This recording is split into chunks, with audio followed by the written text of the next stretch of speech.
Olá pessoal, tudo bem? Vamos estudar agora tendência liberal renovada. Quero ser bem pontual aqui com vocês. A gente vai estudar todos os aspectos importantes e vamos dando sequência aí a esse assunto. Só deixa eu chegar aqui no slide. Isso, tendência liberal renovada. Então, o que nós temos aqui? Um movimento de renovação da educação, consequentemente, de oposição à educação tradicional, à pedagogia tradicional, que era muito autoritária, por exemplo, uma metodologia muito rígida, o aluno concebido como um sujeito passivo e um autoritarismo na relação entre professor e aluno.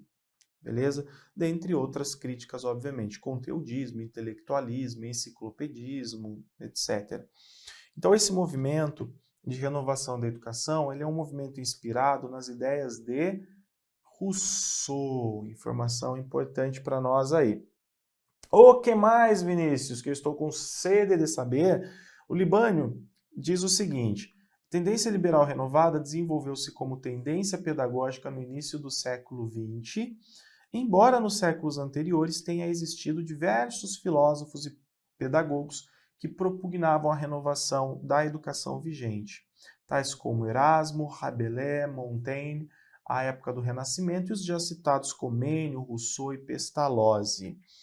Comênio, por exemplo, não é? Qual que é a proposta dele? Renovar, oferecer uma educação mais bem organizada, que pudesse atender a todos, a partir da qual, né, dessa organização, dessa didática proposta por ele, essa didática magna, seria possível ensinar tudo a todos, superando, por exemplo, muitas práticas e conceitos da educação escolástica, que era praticada já na Idade Média.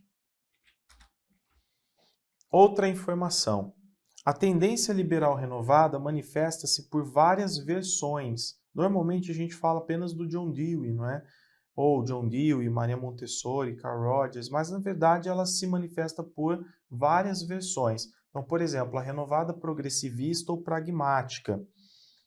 Essa tem como seu grande representante o John Dewey, e no Brasil seu grande representante foi Anísio Teixeira, e ela também teve seus representantes em outros países, por exemplo, latino-americanos, ok? Então ela teve outros representantes em outros países. Também tem uma outra versão que é a renovada não diretiva, inspirada no Carl Rogers. Essa aqui já tem ela já tem uma base bem mais influente, bem mais forte na psicologia. As culturalistas, a piagetiana, que é cognitivista, a montessoriana, que é vitalista, ok? Porém, o que existe em comum em todas essas versões? Os fundamentos da escola nova ou escola ativa. Por exemplo, a forma como se concebe o aluno enquanto sujeito ativo, o processo educativo, a importância das interações, etc. Maravilha, Vinícius, deu para entender. Vamos lá, continuando. Uma curiosidade, um ponto importante, também uma informação aqui para a prova que eu acho bem importante, o Libânio diz o seguinte: em certo sentido, pode-se dizer também que o tecnicismo educacional, né, que surge no Brasil nos anos 50 e que se torna uma tendência bem específica nos anos 70, representa a continuidade da corrente progressivista. O tecnicismo é a continuidade da corrente progressivista. E ele diz, embora retemperado com as contribuições da teoria comportamentalista, né, e da abordagem sistêmica de ensino, no caso aqui, já uma teoria comportamentalista, uma versão mais atual, com base em Skinner. Por educação nova, entendemos a corrente que trata de mudar o rumo da educação tradicional, intelectualista e livresca, dando-lhe sentido vivo e ativo. Por isso, deu-se também a esse movimento o nome de escola ativa. Então, essas informações são todas informações que você pode ver aí nas questões, e ao final a gente vai resolver exercícios, vamos perceber isso. Com relação à didática da escola nova, considerando então que nós temos novos conceitos, novas concepções, como que fica a didática? Só uma coisa, gente, antes que eu me esqueça. Por que falar em escola nova e educação renovada? Simplesmente por capricho? Ah, vamos Vamos falar de um outro modelo de educação, né, para tirarmos aí de cena a educação tradicional, que já está aí há bastante tempo. Não. Como eu falei para vocês, as tendências surgem em decorrência de momentos políticos. Então, por exemplo, o que está acontecendo no século XIX, no final do século XIX e começo do século XX, que faz com que as pessoas vão pensar em mudanças? São as mudanças sociais. Então, mudanças sociais, mudanças econômicas, mudanças no aspecto cultural também. Todas essas mudanças levam pensadores a se preocuparem com um novo modelo de educação, ok? Para atender esse novo momento, para formar esse sujeito adaptado agora a uma nova realidade. Então, no caso da didática, o aluno é concebido como sujeito da aprendizagem. Sujeito da aprendizagem. Ele é o centro da atividade escolar. Então, entender esse aluno é fundamental. O aluno precisa ser compreendido. E o que a gente compreende? A sua psicologia, como que esse aluno aprende. Por isso que se diz, e você pode se deparar de repente com essa informação, que nesse movimento existe uma biopsicologização da educação. Porque na educação tradicional não havia essa preocupação com o aluno. Como que o aluno aprende? Sei lá, eu tenho que me preocupar como eu vou ensinar. Eu ensino e os alunos precisam se esforçar. A ideia de meritocracia, de esforço de cada um para aprender.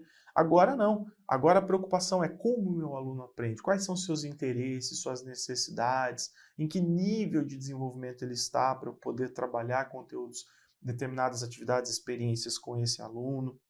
Então há aí a biopsicologização da educação e o aluno se torna o centro da atividade escolar.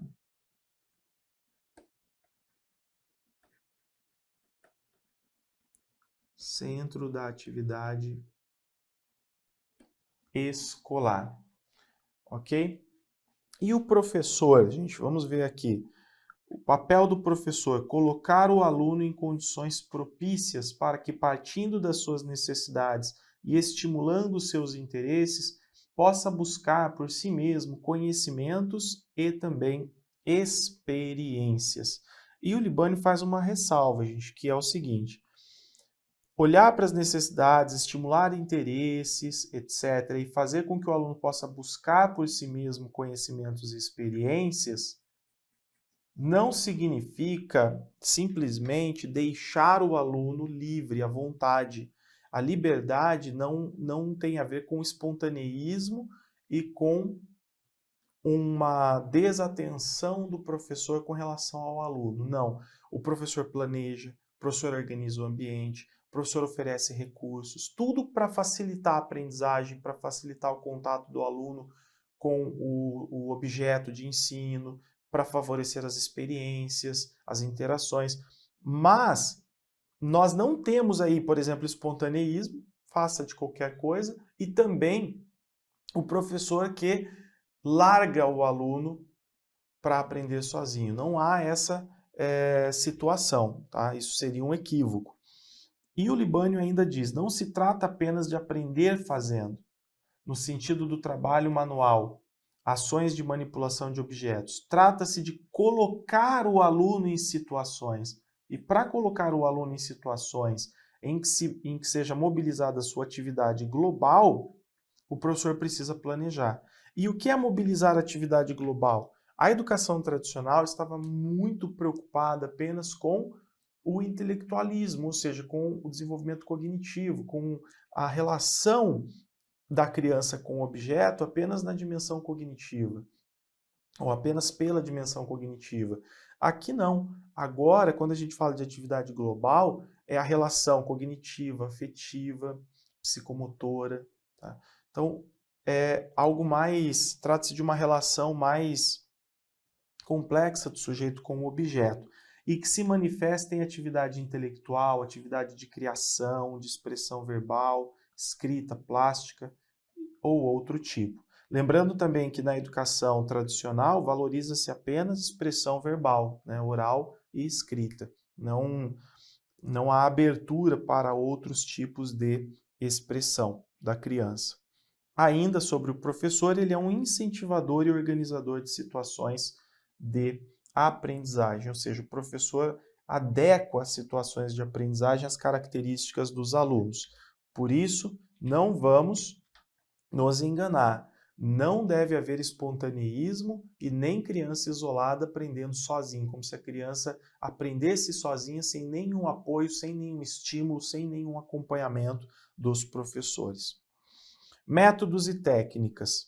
Trabalho de grupo, atividades cooperativas, estudo individual, pesquisas, projetos, experimentações.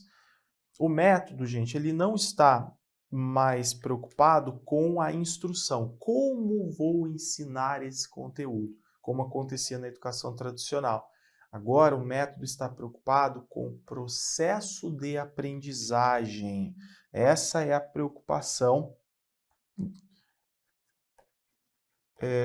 Vejam aqui, método preocupa-se, então, com o processo de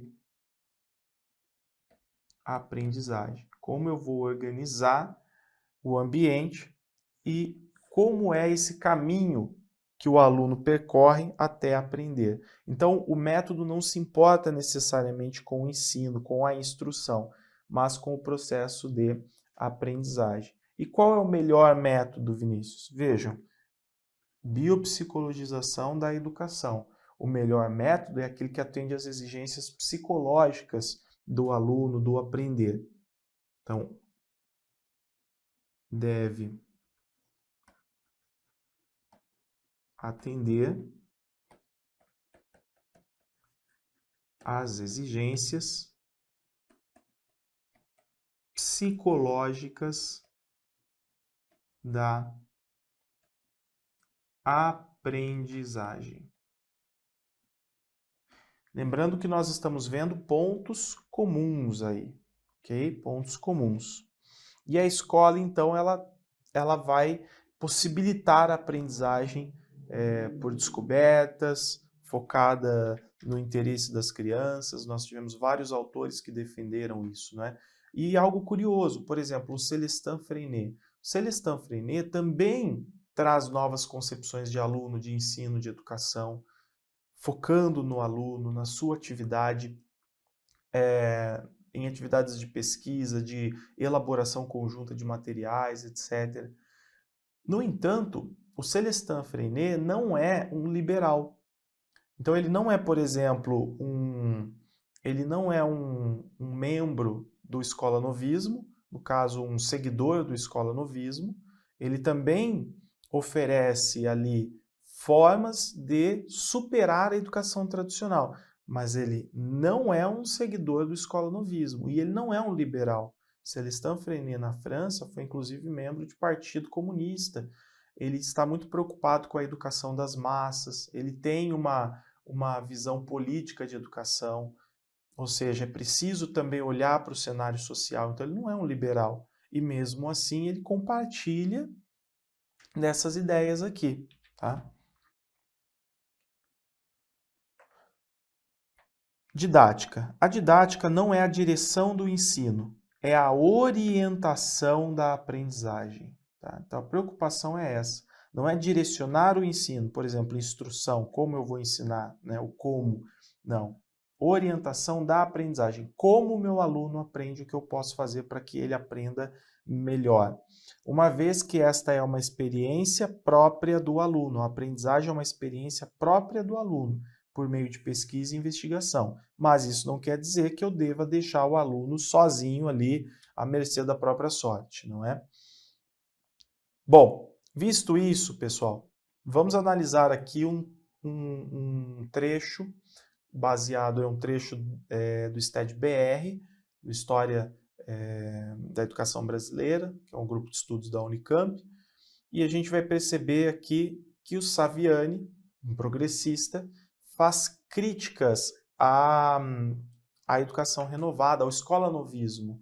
Tá? Então essas críticas aparecem no livro Escola e Democracia do Saviani. Dependendo do curso que você estiver fazendo aqui, a gente tem esse livro no curso, tá bom?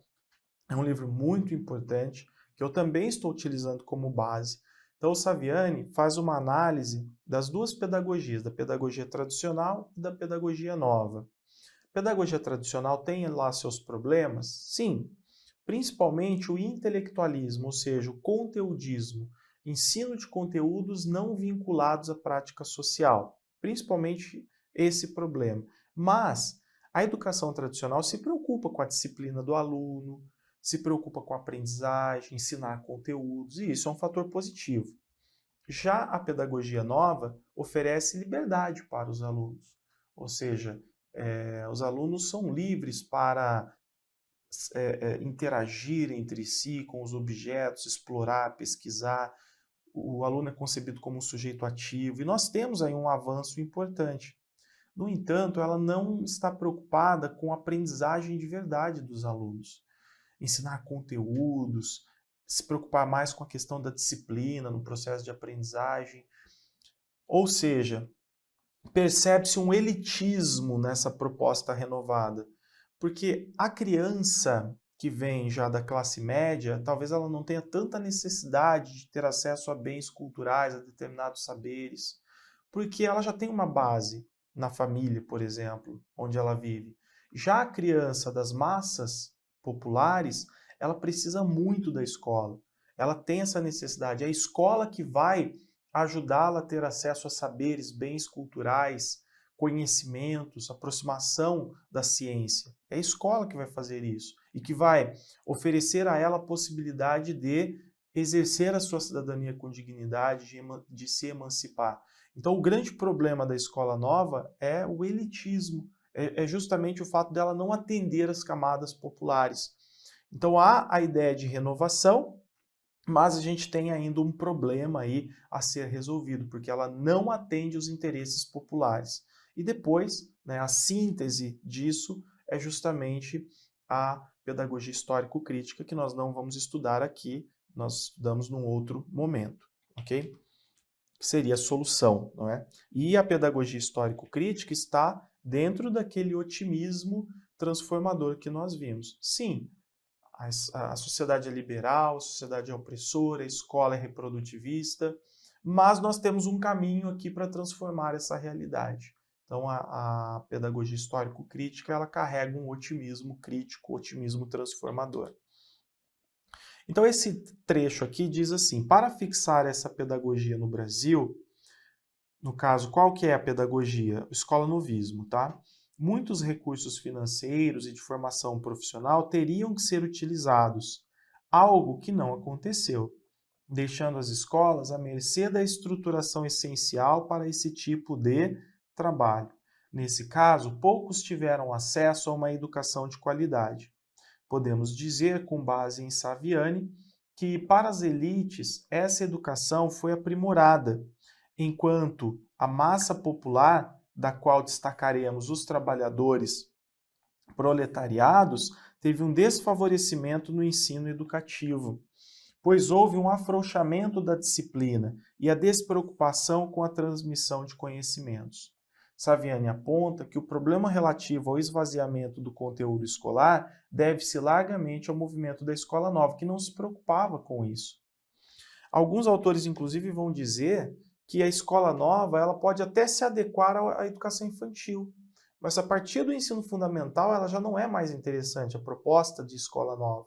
Por quê? Porque ela não se preocupa com conteúdos, e a escola precisa ensinar conteúdos, porém, conteúdos vinculados às práticas sociais e de forma crítica, não é? Superando, então, a pedagogia tradicional.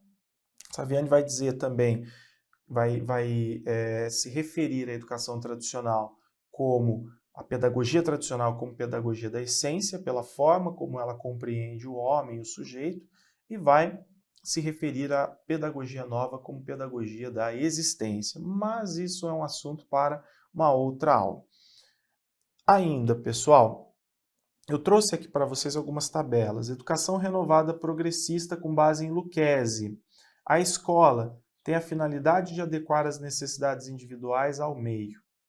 Tá? Qual que é o meio? A vida social. Então, importa o que acontece na vida social, as experiências, né? O Dewey, por exemplo, é um grande defensor da ordem democrática, da sociedade democrática. Então ele entende que para as pessoas valorizarem a democracia e viverem democraticamente na vida social, é preciso aprender desde cedo. Então a escola deve se tornar já uma microcomunidade democrática, onde as crianças vão experienciar já as relações democráticas de cooperação, de solidarismo, etc., dentro da escola, de liberdade, inclusive, não é? Então, temos aí o papel da escola, propiciar experiências, o aluno é o centro, já vimos tudo isso. E o ensino organizado deve ser organizado para retratar a vida. Conteúdos são estabelecidos em função das experiências, então não se trata de conteudismo, conteúdos acabados, por exemplo, não. Tudo depende das experiências que o sujeito vivencia diante de desafios cognitivos e situações problemáticas. Então, o Dewey, por exemplo, ele sugere, como nós vimos, existem várias versões, mas vamos pensar aqui, por exemplo, no Dewey, ele sugere o trabalho com projetos, olhando sempre para a resolução de problemas, que são problemas que aparecem no dia a dia, no cotidiano das crianças. Processos mentais e habilidades possuem mais valor que os próprios conteúdos. E o Saviani, por exemplo, vê isso como um problema. Por quê? Porque os conteúdos são fundamentais para o desenvolvimento do sujeito, inclusive desenvolvimento social, político, principalmente para alunos da massa.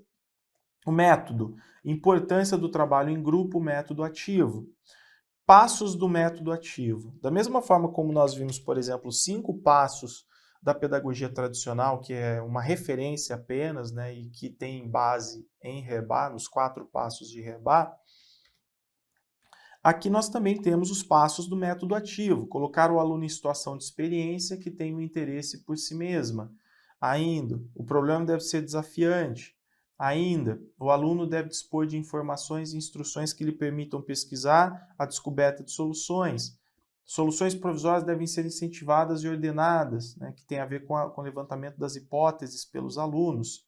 Com a ajuda do professor, deve-se garantir a oportunidade de colocar as soluções à prova, a fim de determinar a sua utilidade para a vida. Então aqui nós teríamos mais ou menos a base aí dos projetos, da proposta de projetos. Relacionamento professor-aluno. O papel do professor é auxiliar o desenvolvimento livre e espontâneo da criança e intervém para dar forma ao raciocínio da criança. Tá? Então ele intervém, ele já não traz tudo pronto, ele intervém, ele ajuda.